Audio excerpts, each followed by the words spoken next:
나라마다 차이는 있지만 일반적으로 주택담보대출은 대출 원금이 크기 때문에 상환 기간을 길게 하는 경우가 많고 각국 정부가 개입하여 제도적으로 지원하기도 합니다.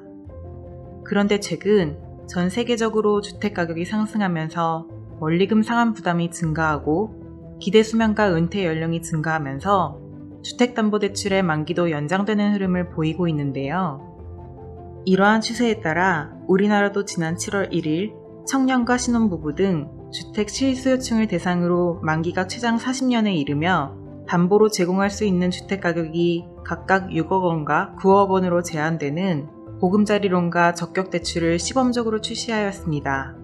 이번 조치는 주택 실수요자의 월 상환 부담을 줄여주기 위해 추진되었지만 상환 기간이 길다 보니 은퇴 시점에도 상환 부담이 남아있을 수 있고 최근 급등한 국내 아파트 가격을 감안하면 40년 만기 모기지의 대상이 되는 주택은 한정적이라는 점에서 회의적인 시각도 있는데요.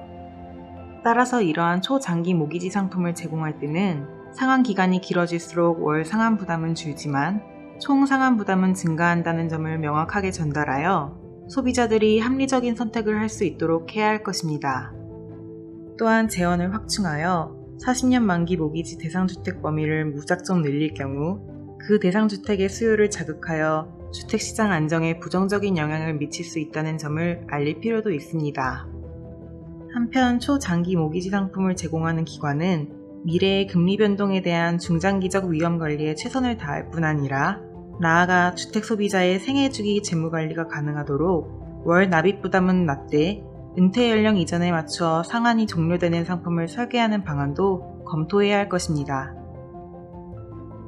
이번 40년 만기 모기지 상품은 집값 상승과 각종 대출 규제로 내 집 마련 기회가 사라진 주택 실수요층의 불만을 달래기 위해 도입되었다고 볼 수 있습니다.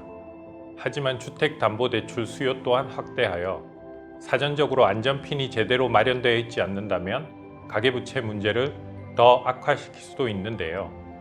40년 만기 모기지의 실효성에 대한 갑론을박이 이어지고 있는 가운데 단계적인 개선을 통해 부작용은 최소화하면서 주택 소비자의 금융 부담을 덜어주는 대출 상품으로 이용되길 기대해 봅니다.